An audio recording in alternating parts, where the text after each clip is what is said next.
What's up, the internet? You're with gothatfunk, and I just wanted to expound a little bit about my recent excursion off to Amsterdam with my best friend Jen. We had a fantastic time. We were there all day Friday, Saturday, and most of the day on Sunday. And I had a lot of well wishes from my viewers. I want to thank you all for that. I want to discuss a few things about why I think Amsterdam has got to be one of the best cities on earth. It's certainly one of the best cities I've ever visited. The only city I personally like any better is San Francisco. But I've got a bit of a bias because I am from California. Anyway, I don't like cities in general. I don't like the hubbub, all the traffic and the smells and the litter and the crime and just generally the pace of life, though. It just does my head in. However, Amsterdam is an exception to all that. I'm not saying there's no crime or anything like that, but one of the most striking things as a foreigner when you first come into Amsterdam, one of the things that will strike you right off the bat is how quiet the city is and how free of litter it really is. It's quiet for lots of reasons. They discourage automobile use in the city. So most people ride bikes, and there is also electric trams for public transport, which are quite active throughout the whole city. And because the trams are electric, they don't make any exhaust pollution. They don't make very much noise. Most of the noise that they do make is when they go ding, ding, ding to make sure that you step out of their way when they're coming. But you do have to keep your wits about you in Amsterdam. The thing I like about Amsterdam more than any other quality is I think overall, all the different things I like about Amsterdam can sort of come under the umbrella heading, we treat adults like adults. Because when you're walking around, you've got to keep your wits about you. As a pedestrian, if you want to cross the street, you've got to be on the lookout for trams and bicycles and cars in that order. Um, and if a cyclist is coming, you don't necessarily hear them coming because bicycles are quiet, so they go ding, ding, ding with their little chime there to make sure that you see them coming. If they don't realize you're about to step off the curb in front of them, you might get hit by a bike. So you do have to have your wits about you. I'd be willing to bet you that 9 out of 10 people who do get struck by bicycles are foreigners like me or Jenny. Jenny almost got hit twice. I got tagged by one of the trams, even though I thought I was out of the way. Not quite. So yeah, they treat adults like adults. You could say the same thing about the red light district. Say what you want about the pros and cons of legalized prostitution. At the end of the day, they're treating adults like adults. These people can do it if they choose to do it. Their customers can be customers if they choose to be, etc. There's a specific place in town where this goes on, so it's not in your face all over the place, etc.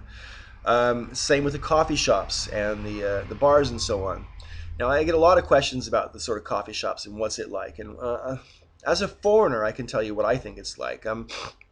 Most of the concentration of coffee shops and bars where you can smoke cannabis are in the red light district or near it.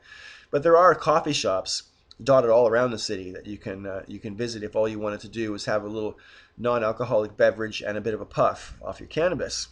However, if you do want to drink and smoke at the same time, most of the places that we found where you can do both were pretty much in the red light district with one or two exceptions. But here's the reason I'm bringing it up, is because you have the option as an adult to choose what you want. We came across a coffee shop which sold marijuana, and you could smoke marijuana in it, but you couldn't smoke tobacco. We found a couple of bars where obviously they sold alcohol, but there were no smoking. We found quite a few bars that sold alcohol, and you could smoke tobacco, but you could not smoke cannabis. We found a lot of coffee shops where you could drink non-alcoholic beverages and smoke cannabis, and tobacco, but you just can't drink alcohol. And we found places basically where anything goes. So there's a choice there for you. If you don't like cigarette smoke at all, there are non-smoking places. There are. If you want to get a drink but you don't want to smell the smoke, you can do that. If you want to drink and you want to smoke but you don't want to smell the grass, you can do that. There's something for everybody there, and I think the market sorts itself out. And that's how I would prefer to see it in every country, really.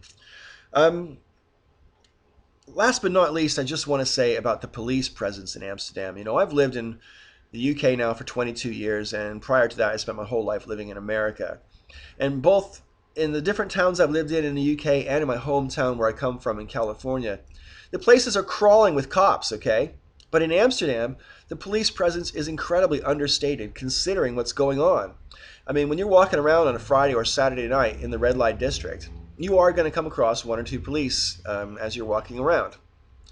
but it's incredibly understated. The police cars are like white, and they just have in small letters printed on the side, police, small orange letters. Not great big massive letters with a huge rack of lights on the top and numbers painted on the roof for helicopters to see, and none of that. It's all very understated. We also saw some cops on bicycles, a couple cops on horseback, and one or two cops on motorcycles. But for the most part, we didn't see the police at all. I mean, you almost had to look for them to spot them. Now, on the Friday night, we were in the red light district, and there was a copper sort of standing there, just looking at me and Jenny as we came out of a hash bar. And, you know, the expression on our face said it all, right? He didn't blink twice. You know, I would have been really nervous having that expression on my face here or in America. But he didn't even blink. You know, he expects it. And even though there's mayhem in all directions in terms of people, you know, whooping it up, he sort of stood there like the headmaster of a school watching the kids play at recess. I mean, if you think about it, there are people who are drunk, people who are wasted on pot, people walking around on magic mushrooms and so forth. And from what I saw, there were no fights. I didn't have any sort of bad vibes off of anybody. I mean, I have friends who've been mugged in Amsterdam, but frankly, in any large city, there's a chance of getting mugged. But bottom line is, for the most part, it was remarkable. Here in the UK, if I'm going to go to a nightclub on a Friday or a Saturday night, you can bet that you're going to see either a fight or people come close to blows but back off at the last second, sort of a thing. We didn't seem any of that stuff in Amsterdam. No angst of any kind whatsoever. Everybody was just chilled, having a great time, you know, up for a laugh and whatever. And I think that's treating adults like adults, saying, look, you are responsible for your own behavior. So, hey, please be responsible. To me, that's Amsterdam in a nutshell. And of course, there's lots of beautiful things to see and do in Amsterdam. I shouldn't leave that out. Me and Jenny didn't do anywhere near as many things as we wanted to do when we set off to go to Amsterdam, and yet somehow we still managed to cover the Van Gogh Museum, the Reich Museum, Jewish Heritage Museum, Torture Museum, and the Hash Museum. So we got some. Oh, and the Palace. We saw the Royal Palace as well. So, you know, we got quite a lot of sightseeing in there, despite the fact that we also wasted a lot of time. And, you know, the architecture in Amsterdam is incredibly Dutch. I love it because it's Dutch. They have these really tall, skinny houses that are so skinny. Some of them are like one room wide, but tall. It's bizarre looking, man. And that sort of post-Baroque sort of architecture going on there. It's just fantastic. Anyway, so I highly recommend Amsterdam to anyone who has considered going or fantasized about going. Make it a priority in your life. Go. You won't regret it. And you'll come away thinking, wow, you know, the whole world could be like this. Maybe not exactly like that because the whole world's not Dutch, okay? But in terms of the permissiveness that goes on, you know, the cleanliness of the city can't be overstated. You know, there's no litter flying around everywhere. It's quiet. You don't smell pollution. Hardly any cars, etc., etc. It's a forward-thinking city that we could all learn a lot from. That's my opinion as a foreigner. This Got That Funk. I want to thank you for watching. This went on way longer than I meant it to. Sorry about that. Until my next video, please take care of yourselves and may all your ups and downs be ups.